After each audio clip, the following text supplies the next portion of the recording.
اعوذ باللہ من الشیطان الرجیم بسم اللہ الرحمن الرحیم ومن يقتل مؤمنا متعمدا فجزاؤه جهنم خالدا فيها وغضب الله عليه ولعنه وأعد له عذابا عظيما يا أيها الذين آمنوا إذا ضربتم في سبيل الله فتبينوا ولا تقولوا لمن ألقى إليكم السلام لست مؤمنا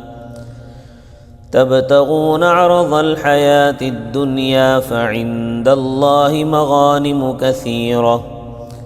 كذلك كنتم من قبل فمن الله عليكم فتبينوا إن الله كان بما تعملون خبيرا لا يستوي القاعدون من المؤمنين غير أولي الضرر والمجاهدون في سبيل الله بأموالهم وأنفسهم فضل الله المجاهدين بأموالهم وأنفسهم على القاعدين درجة وكلا وعد الله الحسنى وفضل الله المجاهدين على القاعدين أجرا عظيما درجات منه ومغفرة ورحمة وَكَانَ اللَّهُ غَفُورًا رَحِيمًا صدق اللہ العظیم۔ کل کے درس میں آپ حضرات نے قتل خطا کا حکم سنا تھا کہ مومن کو خطأً قتل کر دے تو ایک سزا تو ایک غلام آزاد کرنا ہے، مومن غلام آزاد کرنا ہے، تو اس سے اللہ تعالیٰ کے حق کی تلافی ہوگی، اور دوسرا یہ ہے کہ دیت یعنی مالی بدلہ ہے جو مقتول کے وارثوں کے لیے، جو قدر تفصیل کے ساتھ میں نے بیان کر دیا تھا۔ اب اس آیت میں اس قتل کی سزا کا ذکر ہے جو مومن کو دیدہ و دانستہ یعنی جان بوجھ کر قتل کرے، تو اللہ تعالیٰ فرماتے ہیں وَمَن يَقْتُلْ مُؤْمِنًا مُتَعَمِّدًا، اور جو قتل کرے مومن کو دیدہ و دانستہ فَجَزَاؤُهُ جَهَنَّمُ، پس بدلہ ہے اس کا دوزخ، خالداً فیہا، ہمیشہ دوزخ میں رہے گا، وغضب اللہ علیہ، اور اس پر اللہ تعالیٰ کا غضب ہوگا۔ ظاہر ہے کہ جس کو دوزخ میں ڈال دیا جائے اس پر اللہ تعالیٰ کا غضب ہی ہوگا، ولعنہ، اور اس پر اللہ تعالیٰ کی لعنت ہوگی، وأعد له عذابا عظیما، اور اللہ تعالیٰ نے تیار کیا ہے اس کے لیے عذاب بہت بڑا۔ تو جو آدمی کسی مومن کو جان بوجھ کر دیدہ و دانستہ طور پر قتل کرے گا، اس کی یہ سزا بیان فرمائی ہے کہ وہ ہمیشہ دوزخ میں رہے گا، اس پر خدا کا غضب اور لعنت ہے اور بہت بڑا عذاب ہے، کیونکہ حقوق العباد میں یہ سب سے بڑا گناہ ہے۔ دیکھیں، حقوق اللہ اور حقوق العباد، حقوق اللہ میں جو سب سے بڑا گناہ ہے وہ ہے شرک۔ اسی طرح حقوق العباد میں سب سے بڑا گناہ ہے کہ کسی کو جان بوجھ کر ناحق قتل کر دینا۔ شرک کے بارے میں اللہ تبارک و تعالی نے قرآن کریم میں ارشاد فرمایا ہے ان اللہ لا یغفر ان یشرک بہ، کہ اللہ تعالیٰ مشرک کو معاف نہیں کریں گے، کیونکہ رب تعالیٰ کے ساتھ شرک کرنا اتنا بڑا گناہ ہے، اتنا بڑا گناہ ہے، اتنا بڑا گناہ ہے کہ اس سے ساری کی ساری نیکیاں برباد ہو جاتی ہیں، اور حشر میں شرک کی کوئی معافی نہیں ہے۔ عوام بیچارے جہالت کا شکار ہیں، ورنہ ان کو رب تعالیٰ اور رسول اللہ صلی اللہ علیہ وسلم سے عداوت نہیں ہے۔ بعض لوگ رسول اللہ صلی اللہ علیہ وسلم کو خدائی درجہ دیتے ہیں، کوئی حضرت علی کو خدائی درجہ دیتے ہیں۔ جو حضرت علی کو خدائی درجہ دیتے ہیں وہ تو خیر ہیں ہی دین دشمن، تو رافضی ہیں، لیکن جو لوگ رسول اللہ صلی اللہ علیہ وسلم کو خدا کے درجے تک پہنچا دیتے ہیں،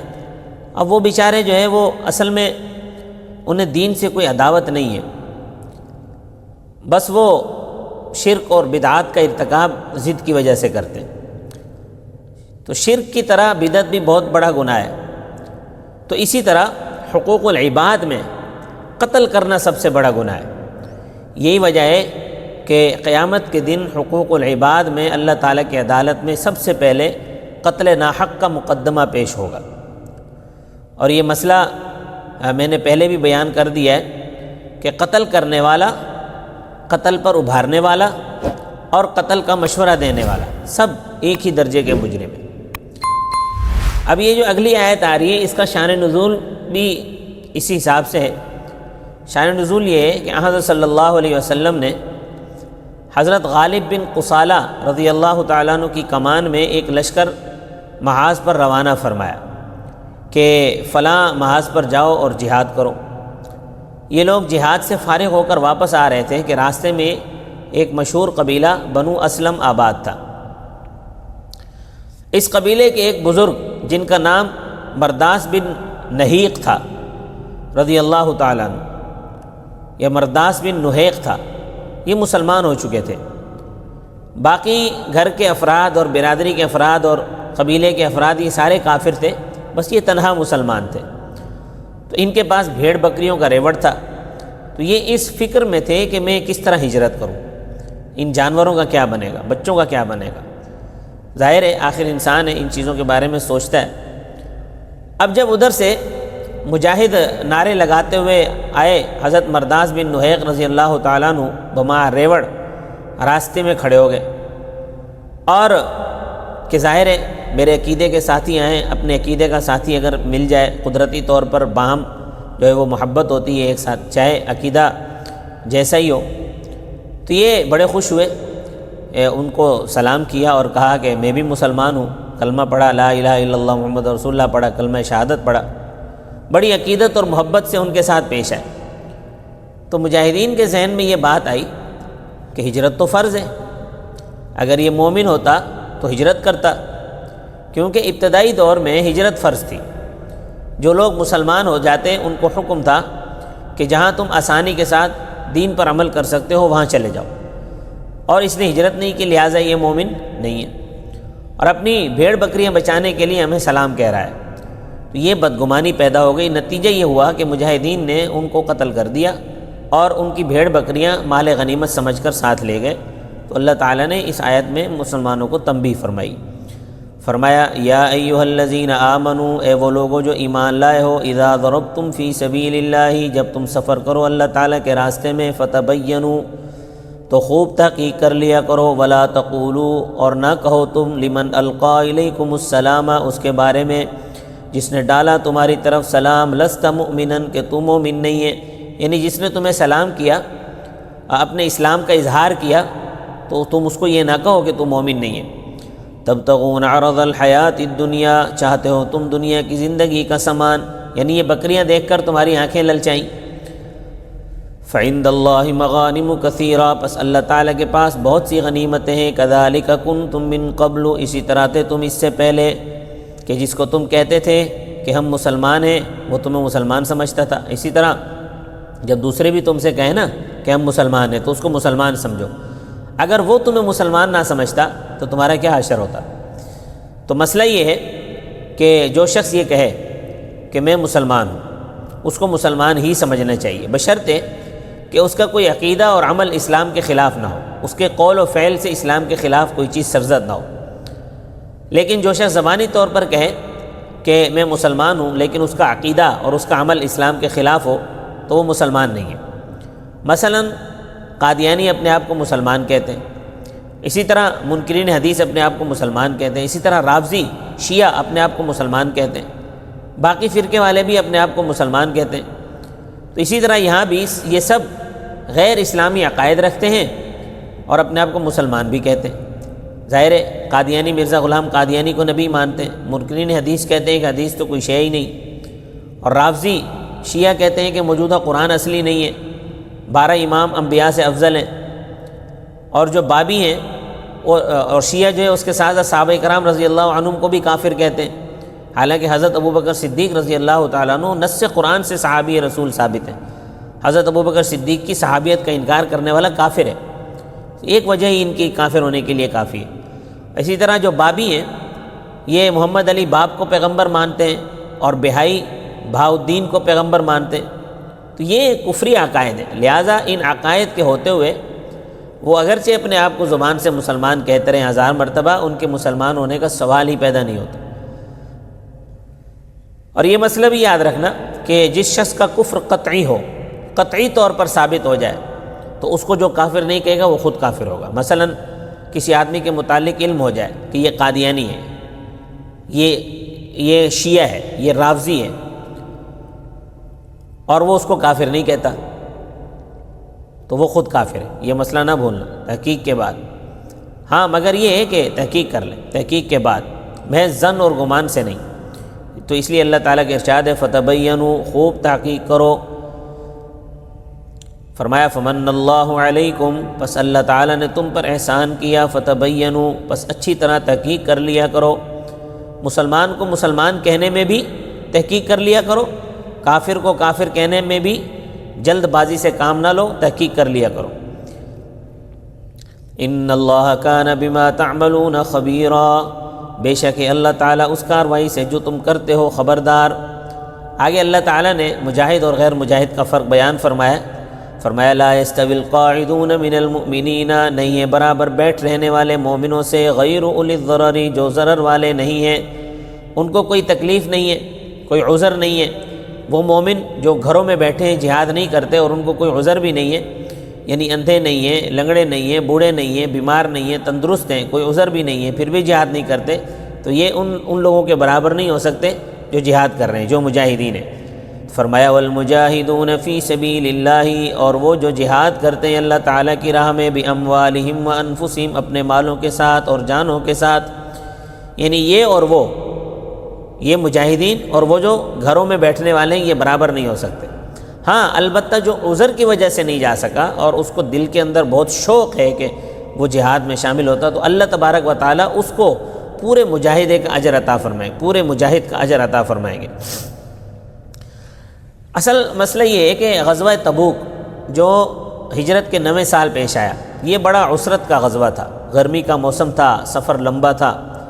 مالی طور پر تنگی بہت زیادہ تھی، فصلیں پکی ہوئی تھیں، کھجور کی فصل تیار تھی، رومیوں کے ساتھ لڑائی تھی۔ حضرت صلی اللہ علیہ وسلم جب تبوک کے مقام پر پہنچے تو بعض صحابہ کے پاؤں کے چمڑے اتر گئے تھے، گرم ریت کی وجہ سے ناخن تک اتر گئے تھے۔ ایسا موقع بھی آیا کہ کسی کے پاس پانی تک نہیں تھا، 1-2 آدمی شدت پیاس کی وجہ سے بے ہوش ہو گئے، آوازیں دی گئی حل معکم من ماء، کسی کے پاس پانی ہو تو دے دو، جانیں ضائع ہو رہی ہیں، کسی کے پاس بھی پانی نہیں تھا۔ آپ صلی اللہ علیہ وسلم دائیں بائیں تلاش کیا گیا مگر پانی کہیں سے ملا۔ آپ صلی اللہ علیہ وسلم نے فرمایا اونٹ ذبح کرو اور اس کی اوجڑی نچوڑ کر ان کے منہ میں ڈالو تاکہ جان بچ جائے، کیونکہ اضطراری حالت تھی اور اضطراری حالت میں مسئلہ جدا ہے۔ تو اس موقع پر آپ صلی اللہ علیہ وسلم نے فرمایا کچھ لوگ ایسے ہیں کہ جو یہاں ہمارے ساتھ نہیں ہیں تو مدینہ طیبہ میں، لیکن ان کو بھی اتنا ہی ثواب ملا ہے جتنا تمہیں ملا ہے۔ صحابہ کرام نے عرض کیا یا رسول اللہ، ہمارے تو پاؤں کے چمڑے ادھڑ گئے ہیں، ہمارے ناخن اتر گئے ہیں، گرمی کی وجہ سے ہمارے حلیے بگڑ گئے ہیں، اور وہ لوگ گھروں میں بیٹھے ہیں، ان کو ہمارے برابر اجر کیسے مل گیا؟ آپ صلی اللہ علیہ وسلم فرمایا کہ حبسہم العذر، کہ ان کو عذر نے روک دیا ہے، اگر وہ معذور نہ ہوتے تو وہ آج تمہارے ساتھ ہوتے۔ وہ گھر بیٹھنے پر خوش نہیں ہیں، تندرست ہوتے تو تمہارے ساتھ ہوتے۔ اسی واسطے حدیث میں آتا ہے کہ جو شخص اچھے کام کی نیت کرے اللہ اس کو اس کام کا اجر عطا فرما دیتے ہیں۔ اور یہ بھی حدیث میں آیا ہے کہ جو آدمی جہاد نہ کیا، جس شخص نے جہاد نہ کیا، اور اگر جہاد نہیں ہو رہا اور اس نے جہاد کی نیت بھی نہ کی، تو مات علی شعبۃ من النفاق، تو وہ نفاق پر مرے گا۔ ایک روایت میں ہے کہ جاہلیت کی موت مرے گا، یعنی مردار موت مرے گا۔ تو جو شخص نیت کرے کہ جب جہاد کا موقع آئے گا تو میں ضرور جہاد کروں گا، تو بلغہ اللہ منازل الشہداء وإن مات علی فراشہ، وإن مات علی فراشہ، کہ اس کو اللہ تعالیٰ شہداء کے ساتھ کھڑا کریں گے، اگرچہ یہ اپنی چارپائی پر مرے، کیونکہ اس کی نیت ایسی تھی، اور کام کے اندر نیت کا بڑا دخل ہے۔ تو جو مومن معذور نہ ہونے کے باوجود گھروں میں بیٹھے ہیں، جہاد نہیں کرتے، یہ ان کے برابر نہیں ہو سکتے جو مومنین جہاد کر رہے ہیں اپنی جانوں سے اور اپنے مالوں سے۔ فرمایا فضل اللہ المجاہدین باموالہم وانفسہم، فضیلت عطا فرمائی ہے اللہ تعالیٰ نے ان مجاہدین کو جنہوں نے جہاد کیا اپنے مالوں کے ساتھ، اپنی جانوں کے ساتھ، علی القاعدین، ان پر جو بیٹھے رہتے ہیں، درجہ درجے کے اعتبار سے مجاہد کا درجہ اور ہے اور غیر مجاہد کا درجہ اور ہے۔ وَكُلًّا وَعَدَ اللَّهُ الْحُسْنَىٰ، اور ہر ایک سے وعدہ کیا اللہ تعالیٰ نے بھلائی کا، یعنی مومن تو وہ بھی ہیں جو جہاد پہ نہیں گئے تو ایمان کا صلہ تو ان کو بھی ملے گا، لیکن وَفَضَّلَ اللَّهُ الْمُجَاهِدِينَ عَلَى الْقَاعِدِينَ، اور فضیلت عطا فرمائی اللہ تعالیٰ نے جہاد کرنے والوں کو، بیٹھے رہنے والوں پر، اجرًا عظیما، بہت بڑے اجر کی، درجات منہ، یہ درجے ہیں اللہ تعالیٰ کی طرف سے، ومغفرۃ ورحمہ، اور بخشش ہے اور مہربانی ہے، وکان اللہ غفورا رحیما، اور اللہ تعالیٰ بخشنے والا، رحمت کرنے والا ہے۔ اللہ تبارک و تعالیٰ مجھے اور آپ کو عمل کی توفیق عطا فرمائے۔ وما علینا الا البلاغ المبین۔